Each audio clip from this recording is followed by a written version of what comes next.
पुराने जमाने का खाना।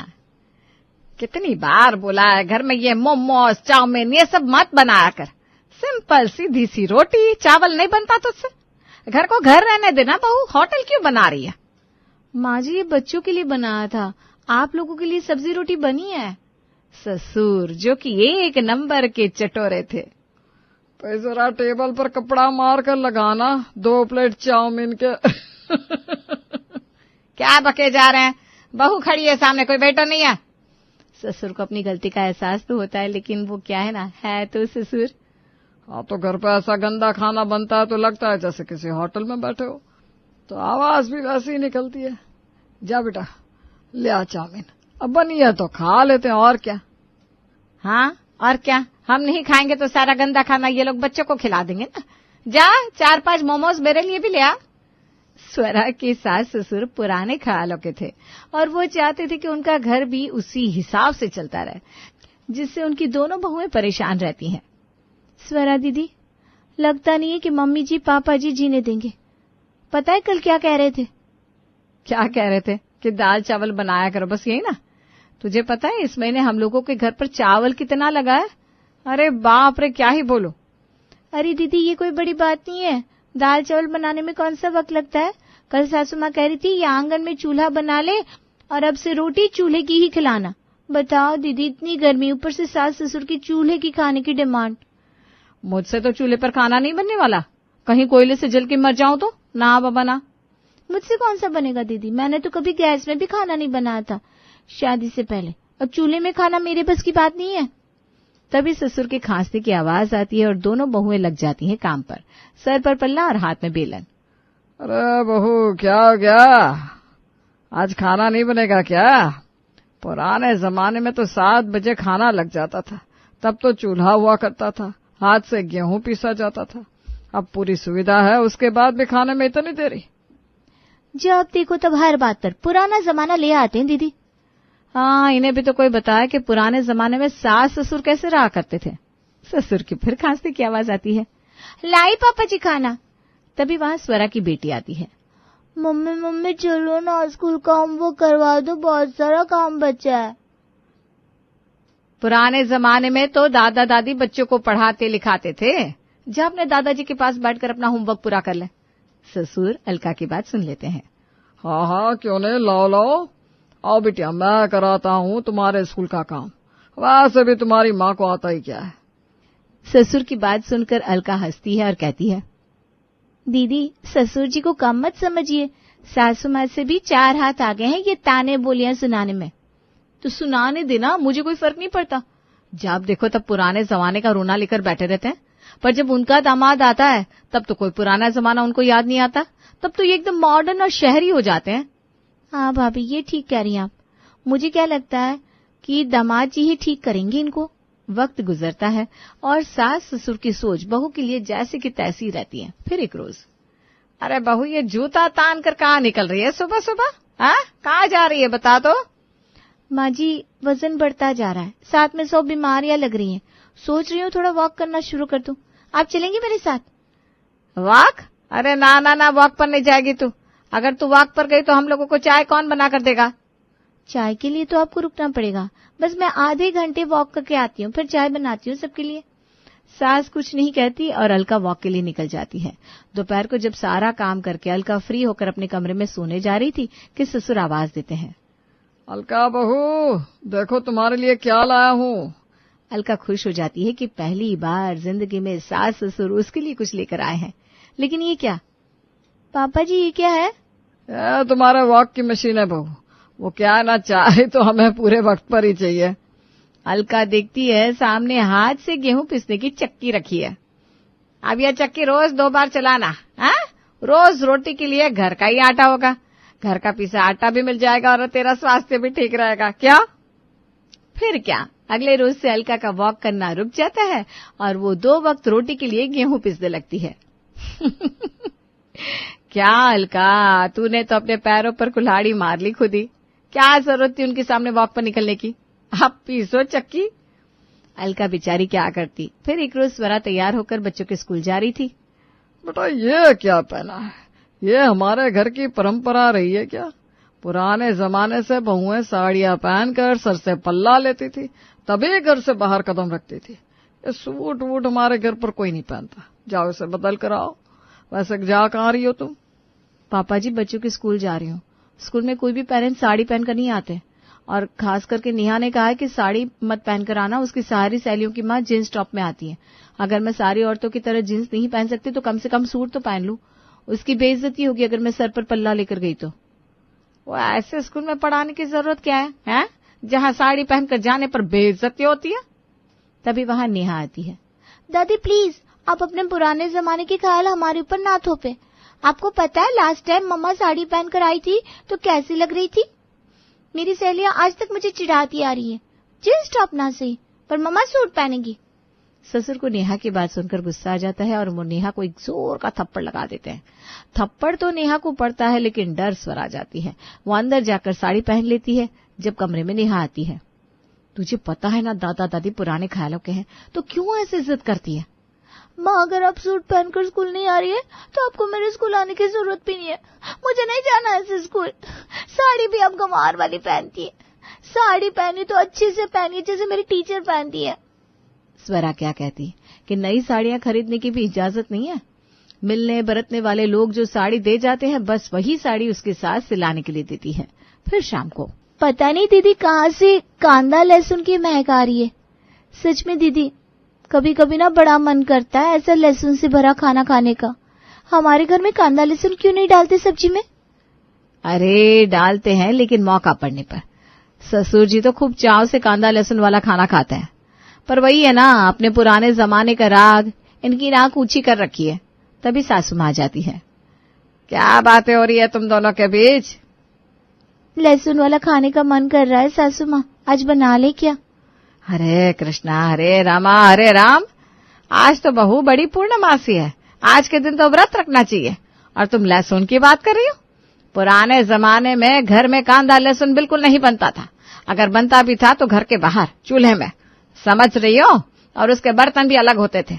अब आज तो मैं इजाजत नहीं दूंगी, लेकिन बाद में कभी देखती हूँ। बस फिर क्या था, दोनों बहुएं वहां से चली जाती हैं। शाम को बहुएं खाना बना रही थी कि बड़ा बेटा अजय आ जाता है। अरे अजय, क्या बात है, आज बड़ा जल्दी आ गया? सब ठीक है? अरे माँ, वो आज गुड़िया का पति विवेक आ रहा है ना, तो सोचा रात को खाने में उसके साथ बैठ जाऊं। नीलेश को तो आने में देर लगेगी। सास ससुर विवेक का नाम सुनते ही उछल पड़ते हैं। विवेक उनका दामाद है, जिसकी 100 गलती भी इन लोगों को दिखाई नहीं देती। शाम को दामाद घर आता है तो घर का माहौल बिल्कुल बदल जाता है। अरे दामाद जी, गुड़िया को नहीं लाए? मैं हर जगह बीवी को ढोकर थोड़ी ना घूमता हूँ। वो तो आज भैया जिद करके बुला रहे थे तो आ गया।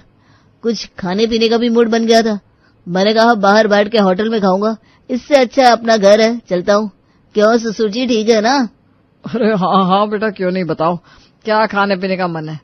जो बोलो वो बनवा दे। दो बहुआ है। पापा, आपको पता नहीं, ये आपका दामाद एक नंबर का शराबी है, तो क्या पिएगा ये सोचिए। क्या बोला भैया? अरे कुछ नहीं, वो तो बस ऐसे ही मजाक कर रहा था। हाँ हाँ, क्यों नहीं, करते ना इंतजाम। वैसे बेटा स्वास्थ्य के लिए बहुत खराब होती है, ये तो पता है ना तुमको। वो ऐसा है ना पापा जी, ज्यादा अक्ल मत चलाइए अपनी। बोल रहा हूँ ना, कांदा भजी बना दीजिए, और वो भी छोटी वाली भाभी से कहिएगा। वो क्या है ना, अलका भाभी ने बहुत पहले कांदे के पकौड़े खिलाए थे मुझे। आज तक उसका टेस्ट मेरे मुंह में बसा हुआ है। अलका तो ये सुनकर खुश हो जाती है। हे भगवान, कुछ और मांगा होता तो वो भी मिल जाता। कांदा लहसुन खाने का मन हो रहा था और आ भी गया चांस। अरे बहू, जमाई राजा को कांदा के पकौड़े खाने का मन कर रहा है तो जाकर किचन में तैयारी कर, और साथ में बटाटे में लहसुन की चटनी डालकर उसके भी पकौड़े बना लेना। मैं अजय से कहती हूँ तुझे सामान ला कर देगा। अलका का भी मन बहुत होता है कांदा लहसुन खाने का, लेकिन अभी अभी तो सास ने डांटा था उसे, तो सास की क्लास लगाना भी तो जरूरी है। नहीं माँ जी, आज तो बहुत बड़ी पूर्णमासी है। आज तो दुनिया भर के लोग व्रत रखते हैं। मुझसे नहीं बन पाएगा कांदा लहसुन वाला खाना आज। देख, ज्यादा नौटंकी मत कर, समझी? चुपचाप खाना बनाने की तैयारी कर, हमारे जमाई राजा को खाना है। अलका मन ही मन मुस्कुराती है और किचन में चली जाती है। देखा, मैंने बोला था ना, सब बनता है घर में, बस सुविधा के अनुसार। जब जवाई आ गया तो ये घर की सारी पुरानी परंपरा, सारे कायदे कानून उस छत के ऊपर दिखेंगे। दोनों बहुएं हंसने लगती है। खैर जमाई राजा खाकर खूब सारा पीकर घर से निकल जाते हैं। हाय रे माँ जी, मेरे पैर पर बहुत चोट लगी है, चला भी नहीं जा रहा। दामाद जी भी जा चुके हैं, मैं चलिए अपने कमरे में सोने। माँ जी मैं सारा बर्तन रख देती हूँ, और कोई काम है तो बता दीजिए। ऐसा कैसे कोई काम नहीं है? हमारे घर में ये सब गंदी चीजें जब बनती है तो उसके बाद पूरे घर की धुलाई होती है। तो एक काम कर, पूरे घर को पानी से धो, पूरा घर शुद्ध कर, अगरबत्ती जला और उसके बाद सोने जाना। छोटी बहू समझ जाती है कि अचानक से बड़ी बहू ने क्यों चोट लगने का नाटक कर दिया। माँ जी मुझे तो माफी करिए, वो क्या है ना, आज इतना सारा खाना बनाते बनाते मेरे हाथ में बहुत दर्द हो रहा है। लहसुन छिलने में कितना टाइम गया आपको पता भी है। मैं जा रही हूँ सोने और बिखरे बर्तन बटोर देती हूँ बस। छोटी बहू भी बर्तन बटोर कर अपने कमरे में चली जाती है। पर अगली सुबह ये क्या, पूरा घर जैसा का तैसा। अरे ये क्या, कल रात घर की धुलाई नहीं हुई? माँ जी आप तो मुझसे धुलवाई करवाती थी जब भी घर में कांदा लहसुन वाला खाना बनवाती थी। क्या हो गया, बड़ी बहू बीमार हो गई तो क्या छोटी बहू को प्रेशर नहीं देना चाहिए? वाह दीदी, तो ये आपकी चाल थी। वही मैं सोचूं, आपको तो कहीं चोट नहीं लगी, अब क्यों बहाना बनाकर अपने कमरे में चली गई? अब जो चीजें मैंने झेली है एक बार तू भी तो देख, कैसे मैंने इस घर में अपनी जिंदगी काटी है। पूरा खाना बनाने के बाद, सबको खिलाने के बाद, बर्तन बटोरने के बाद, पुरानी परंपरा का पालन करते हुए पूरे घर को पानी से धोकर अगरबत्ती जलाकर सोने जाती थी। फिर चाहे शरीर कांप ही क्यों न जाए। तो क्या हुआ, कल रात को तो ऐसा कुछ भी नहीं हुआ इस घर में। मैं थक गई थी दीदी, पर कोई बात नहीं। मैंने सोचा जो परंपरा है वो तो है ही। मुझे लगा शायद सासू माँ और ससुर जी मिलकर पूरा घर धो देंगे, लेकिन ये क्या, परंपरा तो टूट गई। क्यों पापा जी, है ना? ससुर सास की तरफ देखे सास ससुर को। हाँ हाँ क्यों नहीं, मैं धोने लगी थी पूरा घर। वो तो तुम्हारे पापा जी ने कहा वो धो देंगे तो मैं सोने चली गई। अब देख रहे हो घर धुला भी नहीं है। क्या जी, क्यों नहीं धोया आपने पूरा घर? अरे भगवान, ऊपर वाले का तो खौफ रखो। इस उम्र में इतना झूठ बोलकर कहाँ जाओगे? तुमने कब मुझसे कहा कि तुम धो दो घर? अरे ये आसान बात है क्या? रात में पूरा घर पानी से धोना, अगरबत्ती जलाना, अरे मेरे बस की बात नहीं है ये। वही तो पापा, पुरानी परंपरा का सारा बोझ आपने हमारी बीवियों पर डाल रखा है।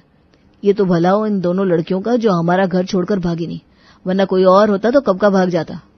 अलका जब देखती है कि हवा बहुओं की तरफ से है तो वो भी बहती गंगा में हाथ धोने की कोशिश करती है।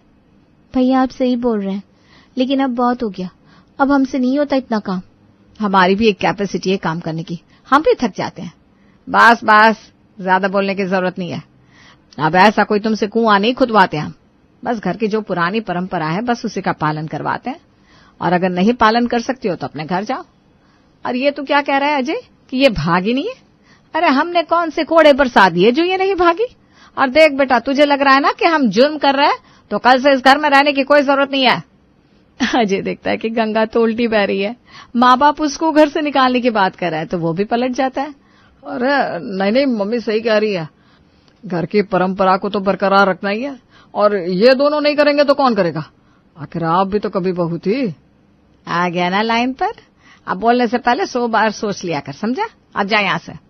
अजय वहां से निकल जाता है और दोनों बहुएं समझ जाती हैं कि उनकी जिंदगी में कभी भी बाहर नहीं आ सकती।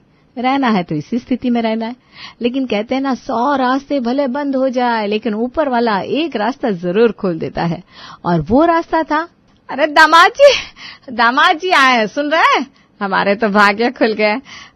कल रात में आप खा पी कर गए और आज सुबह नाश्ते में भी आ गए। ऐसा लग रहा है जैसे भगवान खुद घर पर भोग लगाने आए हैं। बताइए आज क्या बना दे आपके लिए?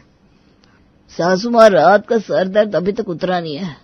सबसे पहले एक नींबू पानी और उसके बाद 1 प्लेट कांदा पोहा और लहसुन की चटनी के साथ बटाटा बड़ा। जरा जल्दी करना। अभी तो सबने आंख खोली ही थी, ऐसे में ही आंख खोलती ही कांदा लहसुन। ये तो इस घर की परंपरा कभी थी ही नहीं। कांदा पोहा तो माँ जी ही बहुत अच्छा बनाती है, आज वही बनाएंगी। क्यों, सही कह रही हूँ ना? वह भी सही बात है, माँ जी के हाथ का कुछ भी नहीं खाया मैंने अभी तक। आज तो कांदा पोहा मैं सासू माँ के हाथ का ही खाऊंगा। अरे नहीं नहीं, मैं तो अभी नहाई भी नहीं हूँ, ना ही पूजा की है। पूजा के बिना मैं कुछ नहीं करती। तो फिर मैं चला अपने घर, बोलूंगा आपकी बेटी को कि तुम्हारे घर से भूखे पेट आ रहा हूँ। अरे नहीं नहीं, ऐसा मत करिए। मेरी दोनों बहुएं आपकी अच्छे से अच्छी खातिरदारी करेंगी। आप जो बोलेंगे वही बनाएंगी। बस मुझे माफ करिए। सही कह रही है आपकी सास दामाद जी। हमारे घर की परंपरा नहीं है सुबह सुबह कांदे की चीज खाने की।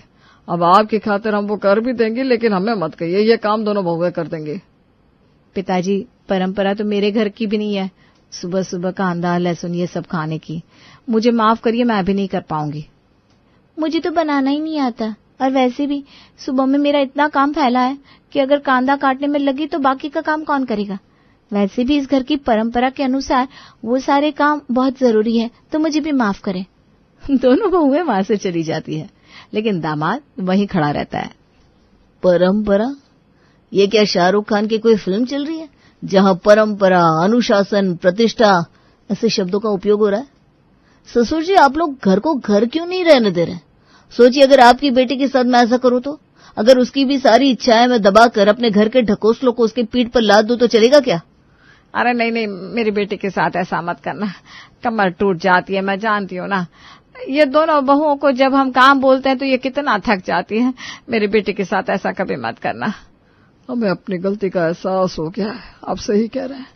पुरानी परंपरा के नाम पर हम अपनी बहुओं के साथ नाइंसाफी कर रहे थे, उन पर झूठा बोझ डाल रहे थे। बेटा, हमें माफ करना, आपने हमारी आंखें खोल दी। जो काम हम खुद नहीं कर सकते वो दूसरों से कैसे उम्मीद करें। आगे से मैं ऐसा कभी नहीं करूंगा। तुम दोनों अपनी जिंदगी खुलकर जियो, और कोई पुरानी परंपरा, कोई पुराने रीति रिवाजों की चिंता करने की जरूरत ना है। जितना जरूरी है हम उतना ही करेंगे। जबरदस्ती के ढकोसलों को अब हम तुम्हारे सर पर नहीं डालेंगे। हमें माफ करना। दामाद ये सुनकर दोनों बहुओं की ओर देखकर मुस्कुराता है, वहां से जाने लगता है कि अरे दामाद जी, कांदे पोहे तो खाते जाइए।